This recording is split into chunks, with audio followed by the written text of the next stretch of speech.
Some archaeological discoveries have to be seen to be believed. Sometimes you still won't believe your eyes, even after you've seen them. What you're about to see in this video is going to test your understanding of history and perhaps even make you question some of your longest-held beliefs. They're mysterious discoveries that we still don't fully understand, but perhaps we'll improve our understanding of them by looking at them together. Let's go! We're starting off in India, where a larger Mughal area water tank has been found by archaeologists during ongoing excavations at the site of Fatehpur Sikri. The tank dates back to the 16th century and once boasted a fountain at its center. It's more like a mini reservoir than a tank, with a depth of 3 feet and a length of 25. There's evidence of a plaster floor at the bottom of the tank, with faint outlines of embellished patterns still visible in the lime. It's thought that the tank served a nearby cluster of shops that was discovered in 2019. The shops are all neatly arranged and of similar proportions, almost like a modern-day shopping center. Each of them has 2 stories, which is thought to have been an unusual design for shops of the era. If the purpose of the water tank was to sustain the shops, it probably failed. It seems that this entire complex was abandoned in 1585, mostly because of a shortage of water in the area. Perhaps they should have dug this water tank a little deeper. It's a commonly held theory that all human life as we know it began in Africa. Here's some evidence to support that theory. In April 2021, an archaeological survey team working at the site of Wonderwork Cave in the Kalahari Desert of South Africa reported that they'd found evidence of the earliest known cave occupation in human history. At the same time, they also claimed to have found evidence of the earliest deliberate use of fire, and also what might be the first tools ever crafted by human hands.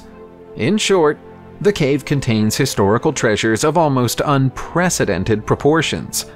The team from the University of Toronto in Canada is confident that there were early humans living in this cave an incredible 2.6 million years ago. They've even been able to trace the evolution of tools, which began as sharp flakes and chopping blocks, and then became more sophisticated tools like hand axes around 1 million years ago. The evidence of fire is taken from burned bones, sediments, and tools, and is also around 1 million years old. Not only did our very ancient ancestors live in Wonderwork Cave, but they stayed there for a very long time. It's long puzzled archaeologists that so many of the Iron Age swords that are recovered from the ancient battlefields of Europe are bent when they're found. As of April 2021, they finally think they know why. A metal detectorist recently found one of the largest Iron Age hoards in German history at the site of an ancient hill fort. There are more than 150 weapons in the hoard, including 40 spears, but the bulk of the weapons are swords, and all of them are bent. There are too many of them clustered too close together for the placement to be accidental. Historians now think that the swords of the losing side were collected after a battle, bent during a ceremony to symbolically represent the defeat of the army that carried them, and then bent to symbolize the end of the battle. The cache of broken weapons is around 2,100 years old. There are still questions to be answered though, because bent swords are also sometimes found in the graves of soldiers who were ceremonially buried by their own side with lavish grave goods. Perhaps the act of bending the sword merely meant it was never to be used again because its owner was deceased. If you're a fan of Star Wars, and let's face it, most of us have seen at least some of the movies even if we're not big fans, you'll know what the Millennium Falcon looks like. It's Han Solo's spaceship, and it's the most iconic spaceship in the whole franchise. We suspect that the majority of you would be able to identify the outline of that ship anywhere. So, what are we to make of this image, allegedly taken from Google Earth? It comes from a video posted on YouTube that shows someone zooming in into a specific area of Egypt, getting closer and closer until the spaceship-like shape appears. To add to the mystery, that same part of Egypt is now blurred out if you attempt to zoom in on it. Is there something there that security services don't want us to see? Or is this nothing more than a hoax? Common sense tells us that it's more likely to be the latter, but there are still plenty of people who believe that there's something interesting in that blurred out area, even if it doesn't turn out to be a spacecraft. What do you think? Going to watch gladiators do battle was the equivalent of going to watch your local sports team play for ancient Romans. They considered it a form of entertainment, and even gambled on the outcomes of the contests, just as many people still do today. The Colosseum is the most famous former gladiatorial combat arena in the world, but a previously unknown arena was found in the hilly countryside of Mastura, Turkey in March 2021. Most of the area is now covered with soil and vegetation, but the outline of the arena can still clearly be seen when you look at the region from above. Archaeologists estimate it to be around 1,800 years old. That dates it back to the time of the Severan dynasty. Around 20,000 people would have been able to gather in the seating area of the arena to watch the blood sports happening in its center. Waiting rooms for gladiators and so-called entertainment rooms for the most well-heeled of the spectators have also been identified. It's likely that this was the only such amphitheater in the region, so people likely came from miles around to enjoy the shows. It isn't unusual to find evidence that our ancient ancestors worshipped animal gods, but this next story isn't about your average animal god. In early 2021, archaeologists working at a site in North Peru came across this striking mural, created roughly 3,200 years ago. As you can see, it's a representation of a spider. Not only that, but the spider is carrying what appears to be a knife. While it's impossible to say for sure, historians think that the mural was most probably created by the Cupinesque people who lived here at around the right time to carry out the work. What we know about their culture isn't much, but we believe that they associated spiders with rain and fertility. It would make sense to worship a rain god here because of a nearby river. So long as the weather was favorable, the river would have supplied the people with all the eats they would need. There's also some evidence at the site that the mural was once connected to a far larger temple, but the temple was destroyed when farmers moved into the area and seized the land approximately 200 years ago. Hallucinogens are banned almost everywhere in the world today, but our ancient ancestors loved them. Native Americans used plants with hallucinogenic properties to bring about trance-like states and experience visions. There weren't quite as many hallucinogenic plants to go around in Europe, but that doesn't seem to have stopped the ancient Europeans from getting in on the fun. During the 19th century, archaeologists discovered a surprisingly elaborately decorated set of caves in Spain that contain paintings made between 14 and 40,000 years ago. The caves are connected through very narrow passageways and are a long way from the light, so they're almost pitch black.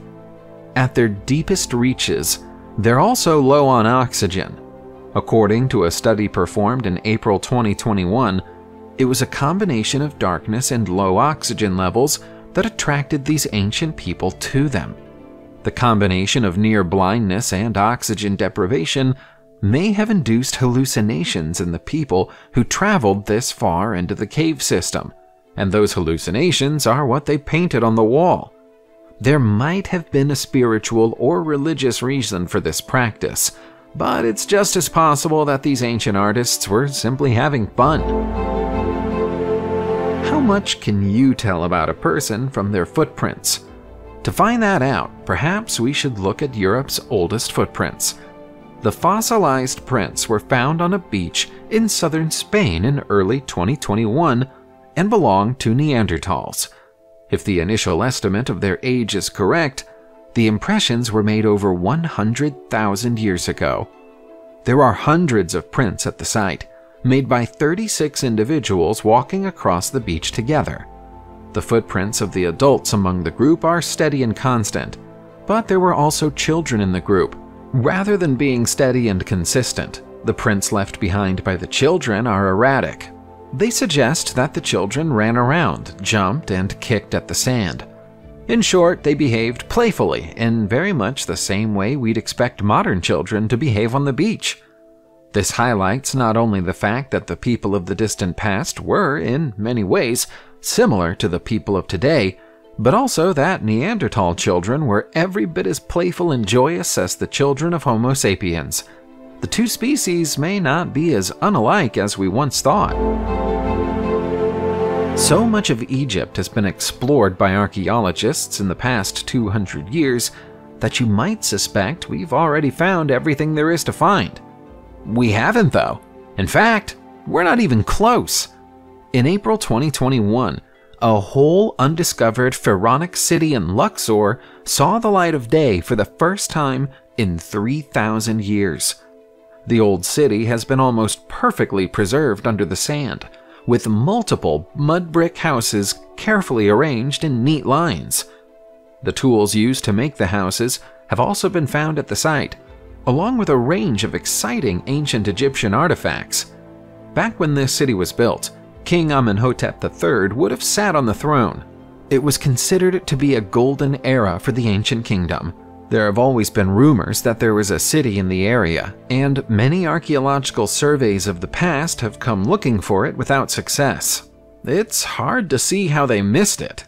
It's a large settlement, and would likely have been one of the Pharaonic Empire's largest administrative centers.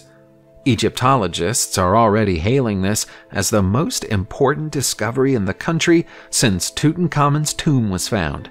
It will be interesting to see whether tourists agree. A well-thought-out inscription on a piece of jewelry can make all the difference when you're giving a gift to a loved one. It's always nice to receive a ring, but it's even nicer to receive one that has something personal etched into its surface. We wonder what the recipient of this ring thought when they received it. The ring was found by a metal detectorist in Wales. It's already notable for the distinctive skull design on its face, which identifies it as a death's head ring, but the inscription makes it even more sinister. It's in Latin and says, "Memento Mori." For those who don't speak the language, that translates into English as, "Remember death," or alternatively, "Remember you must die." Dr. Mark Redknapp, who works for the National Museum of Wales, says the message might not have been intended to be as morbid as it seems to us. He points out that people didn't tend to live long lives back in the 16th century when the ring was made, so accepting that death was a part of life was important. He loves the piece and agreed to buy it from the finder to add to the museum's collection. Some discoveries are so good that they're worth making twice, or at least that appears to be the attitude of a museum in France. This is the Saint Belec slab, and it's thought to be the oldest three-dimensional map in the world. Its estimated age is 4,100. We'd like to know more about its origins than we do, but unfortunately we haven't had as long to study it as we ought to have had. The slab was originally found in 1900. But due to a filing and labeling error, it wasn't stored properly and then somehow found its way into the cellar of a castle, where it was eventually found again in 2014. The team of experts who've studied it since then clearly think it's of more value than their predecessors. Their work has demonstrated that the carvings on the surface of the rock are very similar to the topography of the land around the River Odette, the place where it was first found. If we accept that the artifact is a map, we should probably assume that it represents the full extent of the territory of an ancient fiefdom. Who controlled and lived within this territory is a question we don't have an answer to just yet. The Shigir idol is a strange artifact for archaeologists and historians to study. It seems that every time someone studies it and tests it, they find that it's even older than the last person to test it thought it was. Back when it was found in 1890 in the peat bogs of the Ural Mountains in Russia, it was said to be 10,000 years old. A team of scientists scoffed at that idea in 2018 and tested it with the assumption that they'd find it was made much more recently. Instead, they proved it was 11,800 years old. They contacted some of their peers for a second opinion, and more tests were carried out. The results of those tests became known in 2020. This time, they suggested that the sculpture was an incredible 12,100 years old. Nobody knows the true origin of the statue. It features depictions of 7 different three-dimensional human faces, and is covered in hieroglyphs that nobody's ever been able to translate. It stands more than 7 feet tall, and is made from wood that's been carefully chiseled and then polished.